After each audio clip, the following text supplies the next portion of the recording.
The torches flickered low in the cathedral, their flames shivering against the damp stone walls, as if recoiling from the sin about to unfold. Incense hung heavy in the air, thick enough to choke, masking the stench of fear and sweat. And there, before the gilded altar where generations of kings had knelt, a brother and sister clasped trembling hands. The hushed whispers of courtiers rustled like dry leaves, while the bishop's voice quavered with words he knew should never be spoken. A marriage right between blood so near it blurred the line between sanctity and desecration. This was not love. It was not even lust. It was survival. In the 10th century, power was a fragile crown balanced upon a knife's edge.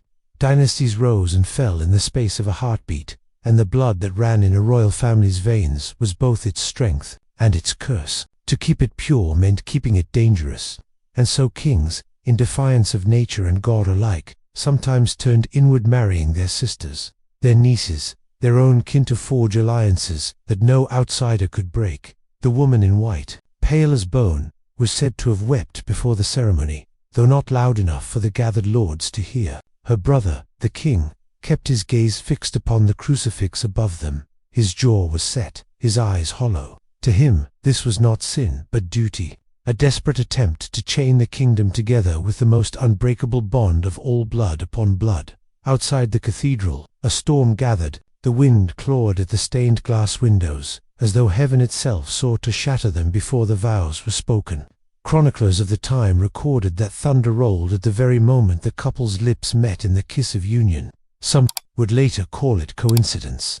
Others whispered it was judgment. From that unholy union, a child was born, a boy with pale skin and eyes too large for his face, who screamed as if the world itself was hostile to his existence.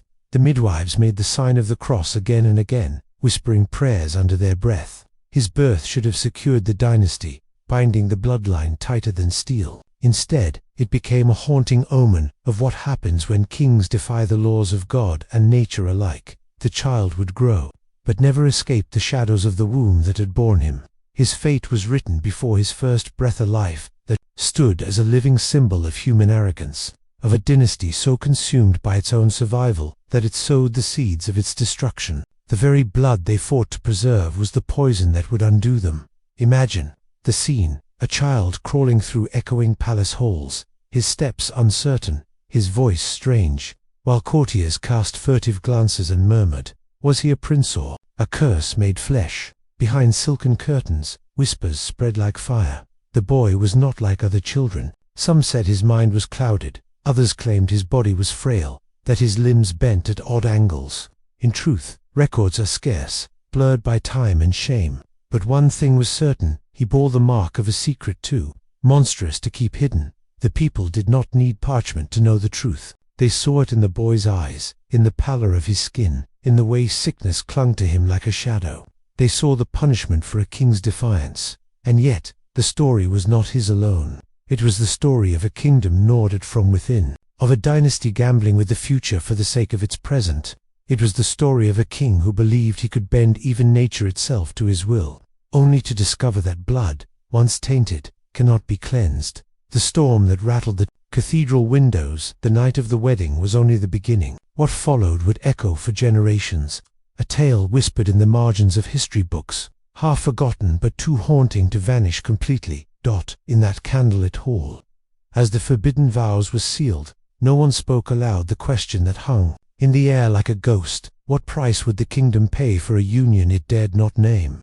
Long before the forbidden wedding was whispered into the annals of scandal, the kingdom was already a place of fractures and shadows. It was a land caught between faith and fear, between the power of the church and the hunger of kings. The throne itself had become less a seat of honor than a battlefield, and the crown weighed heavier than steel upon the brow of any man reckless enough to claim it. Royal blood was not merely lineage, it was currency, weapon, and shield. To lose purity in marriage was, in the minds of rulers, to open the gates for rivals, for foreign dynasties to seep into the cracks of their fragile dominion. And so, while the peasants prayed for rain and bread, the lords and bishops schemed in dim-lit halls, their eyes fixed not on heaven but on the womb of the queen. For within it lay the future of kingdoms. The king in question had inherited not peace, but a broken chessboard. His father had left behind debts, half-sworn vassals, and neighbors who circled like wolves around a wounded stag. His throne was not a fortress, it was a seat balanced precariously on shifting sand. Every noble house wanted a piece of him. Every neighboring ruler sought to test his strength. Every whisper in the cathedral echoed with conspiracy. And so the choice to marry his sister was not born from passion, nor even vanity, but from terror. To marry an outsider was to invite betrayal. To wed a powerful foreign princess was to risk letting another dynasty's claws grip his throne. The only union that seemed untouchable, unassailable, was one that remained within the blood of his house. A sister was not merely family, she was his last line of defense. A womb no foreign hand could claim. But this choice came at a cost. The Church, keeper of souls and master of moral law, had long condemned such unions. Even the faintest hint of incest carried with it the weight of damnation. Yet, kings had long learned that absolution could be bought, that the Pope's ink might bend when pressed by gold, land, or the threat of rebellion. And so, with enough persuasion, the forbidden could be veiled in sanctity. Still, not all priests were willing to look away. In hushed manuscripts, a monk recorded his horror, writing that the king bound himself not to a wife, but to a mirror of his own blood, and in so doing, bound his people to a curse. To him, this was not merely a sin, it was an invitation for God's wrath, a storm waiting to break. Meanwhile, the people in the streets did not see strategy. They saw something darker, something whispered about by grandmothers around hearthfires. They saw a king who defied the natural order, who dared claim his sister's hand as if crowns gave license to blasphemy. Markets buzzed with gossip, soldiers murmured as they sharpened swords, and peasants told tales of ancient kings cursed by their own pride. But inside the palace, reality was colder, sharper. The sister, young, pale, and silent, was raised not as a woman of her own destiny, but as a vessel of politics. Her face, serene in paintings, masked a terror no canvas could capture. She was forced into the role of queen not by choice, but by blood, by a brother's desperation to shield his crown. And though some would later claim she loved him, the truth buried in her letters and in the silence of history was that she was as much a prisoner of the throne as any chained in the dungeons below. Their union was sealed in whispers, but the consequences shouted. Within the walls of their court, allies grew uneasy. Foreign rulers scoffed, branding him both arrogant and weak. The church itself, though bound by his wealth, began to fracture in opinion. And the people began to fear that their king had placed them under a curse, one written not in parchment, but in the blood of the child soon to be born. The boy would come to embody all these tensions, the living proof of choices made in desperation. His very existence was both promise and poison. But for now, in the years before his birth, the storm gathered slowly. Alliances broke apart like rotting wood, whispers thickened like fog, and the king who entered cornered walked deeper into a labyrinth from which there was no return. Every choice he made from that moment forward carried the echo of the cathedral, bells that had tolled on his wedding day. Each sound was a reminder. Survival had been bought with sin, and sins never stay buried. The palace grew quieter after the wedding, as though the stones themselves had sworn to keep it secret. Yet silence does not still the world outside. Whispers seeped through corridors, across courtyards, beyond the gates, and when the queen's body began to change, when her pale figure was seen clutching her belly as she walked slowly through torchlit halls, the whispers became a chorus. A child, the bloodline would continue. But what blood was this? The church had reluctantly sanctioned the marriage, but priests muttered prayers with shaking voices, their eyes clouded with doubt. Physicians, versed in Aristotle and Galen, debated in candlelit chambers about the dangers of blood too closely mingled. They warned of frailty, of deformity, of madness woven into the veins of such children. Yet no warning could alter the course of destiny. When the child came into the world, the bells rang as if in celebration, but beneath their jubilant tolls, there was something hollow. The boy, small and fragile, seemed less a prince than a ghost wearing royal flesh.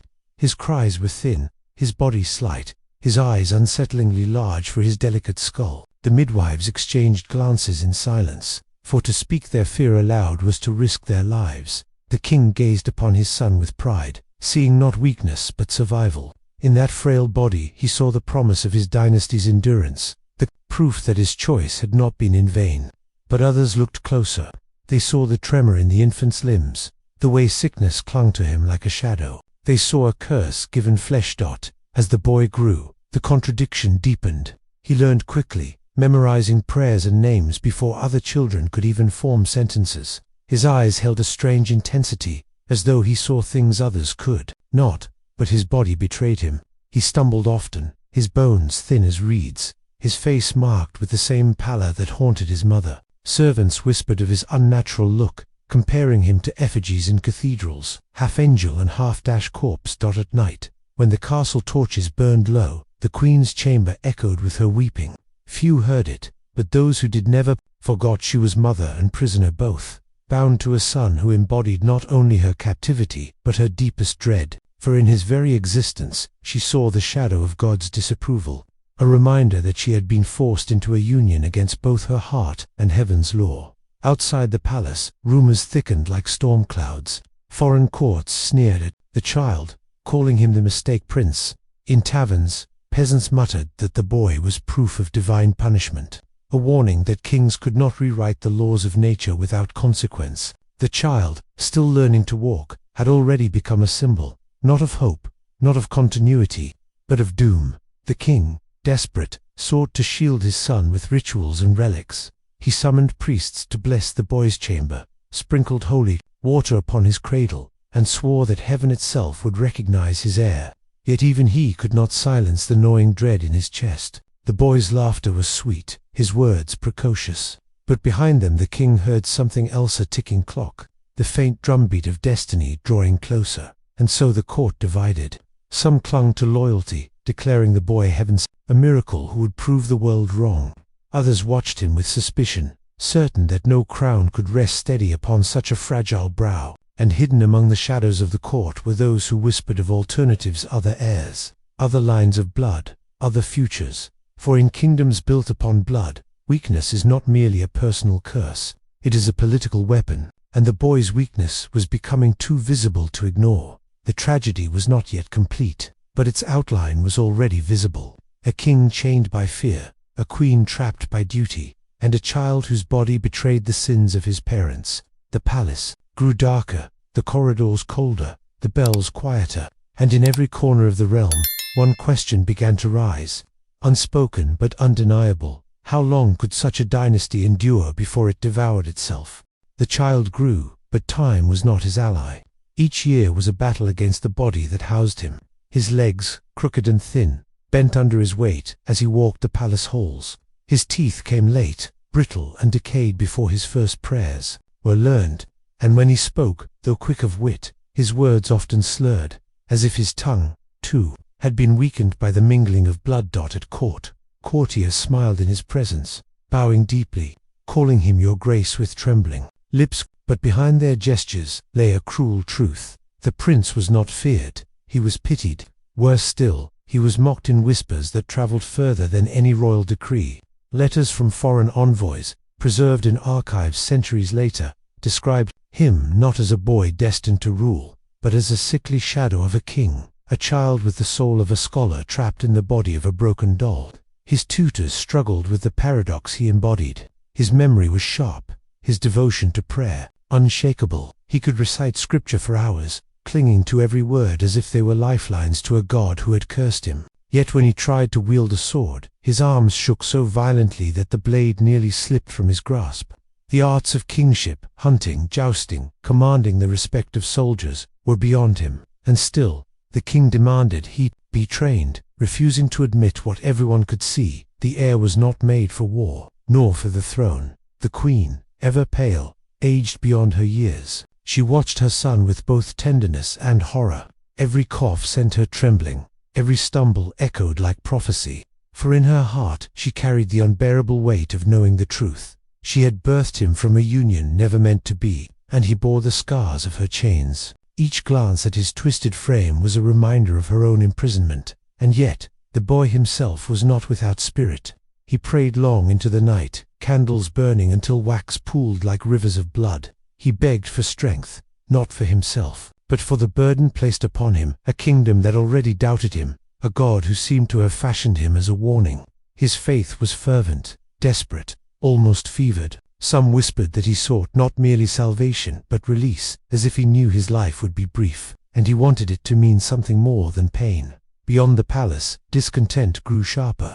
Rivals circled, sensing weakness in the dynasty. Foreign monarchs mocked the boy's condition in private, calling him the child of sin. Pamphlets and sermons hinted at divine wrath, declaring that rulers who defied natural law would see their kingdoms crumble from within.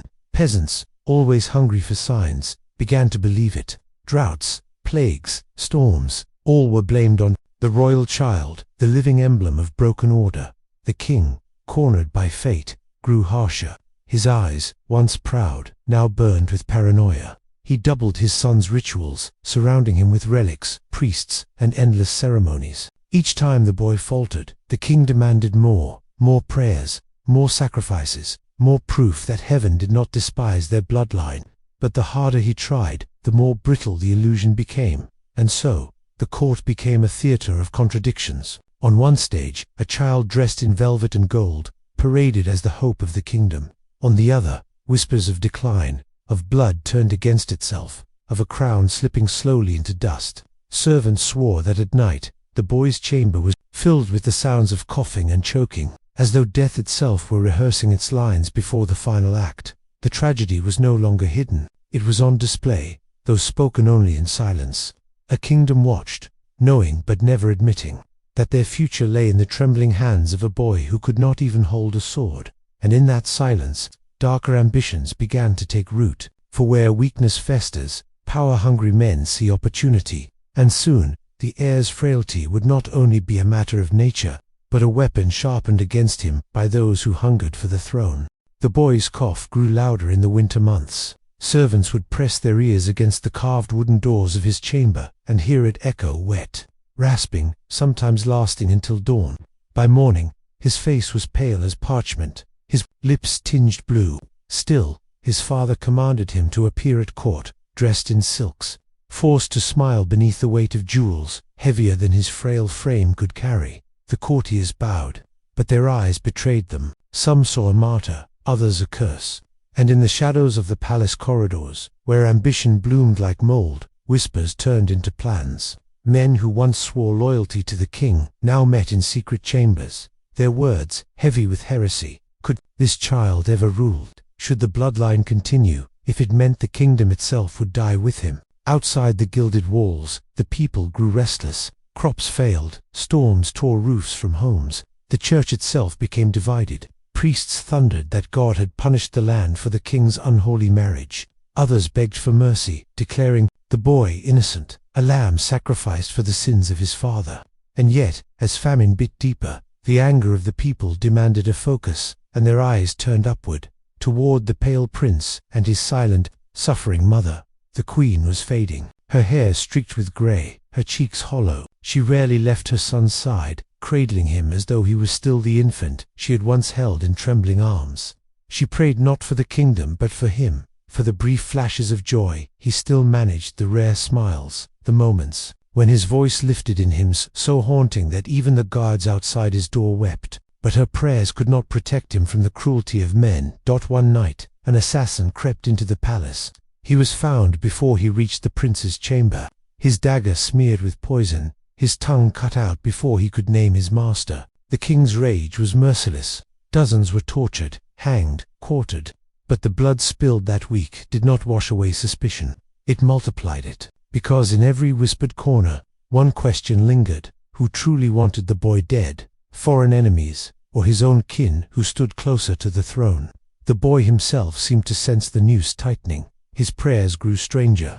He asked not for life, but for release. He spoke of dreams where he walked straight and strong, dressed not in royal robes but in simple white fields of light stretching before him. Some believed these visions were signs of prophecy. Others, that the boy knew death was near and embraced it like a long-awaited friend. And then came the spring, when flowers should have returned. But instead, sickness swept the capital. Plague crawled through the alleys, filling carts with bodies. Panic spread, and the people whispered again. This was the curse of the king, the curse of the marriage, the curse of the boy who should never have been born. It was during this chaos that the boy collapsed, coughing blood across the cold stone of the chapel floor. His attendants rushed to him. their cries echoing like funeral bells. The king ordered relics brought, priests summoned, candles lit until the palace glowed like a tomb. The queen pressed her lips to her son's forehead, whispering that he must hold on. Though her tears told the truth, she knew he would not. And as the prince lay dying, the court outside fractured into frenzy. Rivals plotted openly now, sharpening knives, drawing alliances. The king's enemies saw victory within reach. The dynasty's survival hung on the breath of a boy who had never been strong enough to bear its weight. The child's final hours were not filled with terror, but with a strange serenity. He asked for the cross to be placed in his hands. He murmured a hymn, his voice weak but steady, as though he was singing himself into eternity. And when silence finally fell, the kingdom seemed to exhale, some in grief, some in relief, all knowing that nothing would ever be the same. The king screamed as if his soul had been torn from him. The queen collapsed over her son's lifeless body, her wail carrying through the halls like the cry of every mother who had ever lost a child. And outside the palace gates, the people whispered, the curse was complete, the bloodline was broken. But, in truth, the tragedy was not an end. It was the beginning of something darker. For in the ashes of a dead prince, ambition thrives. And the men who had waited in silence would now step forward, ready to claim what was left of a kingdom rotting. From within, the palace was quieter now, though the silence was not peace but exhaustion. Black banners hung limp over the stone walls, their fabric soaked from endless rains that seemed to mourn more deeply than the courtiers within. The boy's small coffin, carved from oak and draped in gold-threaded cloth, rested in the cathedral. Candles flared around it, their wax pooling like tears on the floor. The king sat motionless on his throne. Once a man of ferocious energy, his body was slumped, hollow, emptied of the fire that had built empires and silenced rivals. His face bore the ruin of grief, but also something darker, the awareness that everything he had done, every sin he had justified, had not saved what he most cherished. He had married his sister to secure his bloodline. He had sacrificed his people to protect his throne, and still, death had taken his son, as if to mock the futility of human schemes. The queen never truly rose again. She wandered the corridors like a ghost, her eyes vacant, her voice a whisper that no one understood. Those who saw her said she looked less like a queen than a widow of fate, condemned to walk the ruins of her own choices. When she prayed, it was no longer for mercy, but for release, for the moment when she might join her child in the silence of the grave. But the kingdom did not die with the boy. Instead, it devoured itself. Factions tore at one another like wolves over a carcass. Distant cousins and rival nobles raised their claims, plunging the land into years of bloodshed. The people, already broken by famine and plague, now endured war, all for a throne cursed by incest, ambition, and grief. Historians would later argue over the details. Some blamed the sickness that weakened the prince's frail body.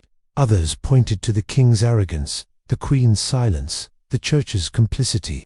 Archaeologists would uncover burial sites where plague victims lay stacked in pits, their deaths coinciding with the boy's final days. Geneticists centuries later would study the portraits, the bones, the deformities, noting how royal inbreeding carved curses into bloodlines long before swords ever did. But the truth is older, deeper, and more human. It is the truth, whispered by that first candle flame in the darkness, that power built on sin will always collapse upon itself, and that no dynasty, no matter how gilded its throne or divine its claim, can escape the justice of time. The boy's story is not just his own. It belongs to every child burdened by the sins of their parents, every kingdom that sacrificed innocence for ambition, every man and woman who believed they could defy the laws of life and love. His short, fragile breath became a mirror, reflecting not only a cursed family, but the weakness within all of us. When the last candle beside his coffin guttered and died,